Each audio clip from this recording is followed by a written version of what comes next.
Here's an interesting tidbit about me. I was at the 1996 Summer Olympic Games in Atlanta, Georgia with my family. There is a photo of me and my mom outside at the games. And we went to see the gymnastics. That was my favorite sport. So we were there on July 23rd, 1996. Why is July 23rd important to remember?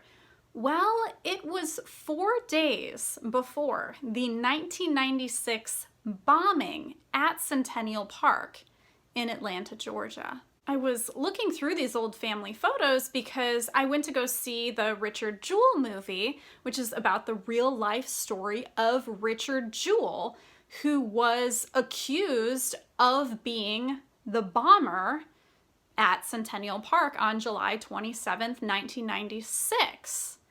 He was actually a security guard at the event, and he found the suspicious package outside underneath a bench.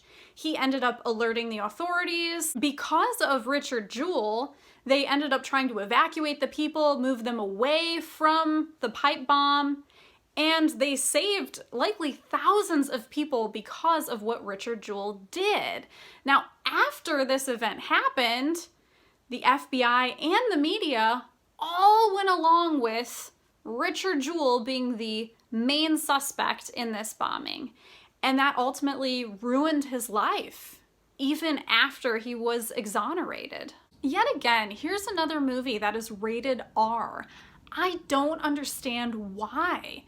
The only violence in this movie was the bombing. And yes, there are some flashback scenes of the bombing happening, so if you are a jumpy person or someone who gets startled easily, definitely beware of that. I'm kind of wondering if that rating was to discourage people from seeing the movie. The characters in this movie were extremely easy to relate to. I really connected with the Richard Jewell character. He was this nerdy, quirky, super intelligent, detail-oriented guy. Richard Jewell was a very hard worker, and he was passionate, and I think sometimes he allowed that passion to let him be controlling of others. Richard Jewell just wouldn't let his dream of being in law enforcement get away from him. He was willing to do anything to get there. I was watching a 60 Minutes interview that was done with the real Richard Jewell, and I seriously thought I was looking at the Richard Jewell in the movie.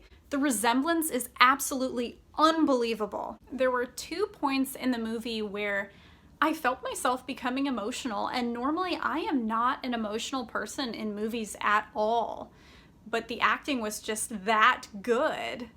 Kathy Bates played Richard Jewell's mother, Bobby. There was one scene where Bobby Jewell was giving a speech at a press conference, and she was telling the media how much the criminal investigation had affected her life and her son's life, and how it literally terrorized them. It was an extremely emotional moment for her. She was crying on the stage, and my heart just went out to this poor woman. The other moment in the movie that really was a tearjerker for me was the moment when Richard Jewell found out he was exonerated. And he just broke down crying at a restaurant with his lawyer. There was a concert scene in the movie where Kenny Rogers was on stage singing, and I was dancing in my movie seat. And then the Macarena came on, and I was like, yeah!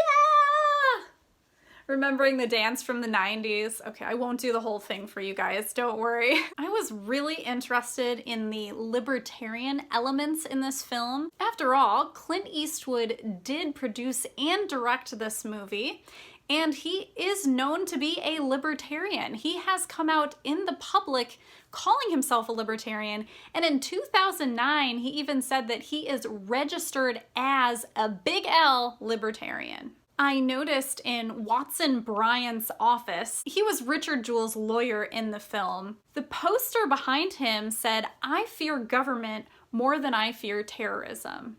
And I was like, yep, that is a libertarian right there. Richard Jewell himself also seemed to be quite the libertarian type. There was one scene in the movie where he had to get all of his guns out on his bed for the FBI to come and take, and he had a lot of guns, and he was like, oh, I like to hunt.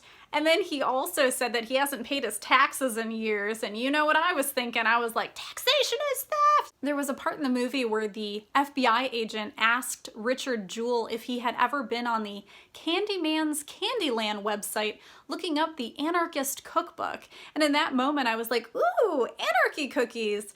But no, I didn't realize the anarchist cookbook is a how-to guide for explosives, weapons, and drugs. This movie definitely made me see how the media and the government take advantage of people and they manipulate people. It is so important to understand your constitutional rights. In this particular movie, you saw Miranda rights and unlawful search and seizure. This movie really makes me think. If I was in Richard Jewell's shoes and I saw a suspicious package, would I report it? Well, of course I would. I mean, any good human would do that. But then you have to think, what would the repercussions be after I reported the suspicious package? Would I then be accused of placing that package there? Would my life be destroyed? I shouldn't have to worry about that when I'm just trying to be a good person. I give the Richard Jewell movie 2 thumbs up. It was the perfect length, simple to follow. The characters were so easy to connect with. It was thought-provoking and moving all at the same time. I highly recommend this movie to anyone who wants to learn more about the 1996 bombing and to anyone who just wants an extra reminder of how sneaky the government and media can be. I hope you enjoyed my movie review video today. Please like it, share it with your friends, and subscribe to my channel if you haven't already. And as always, be free.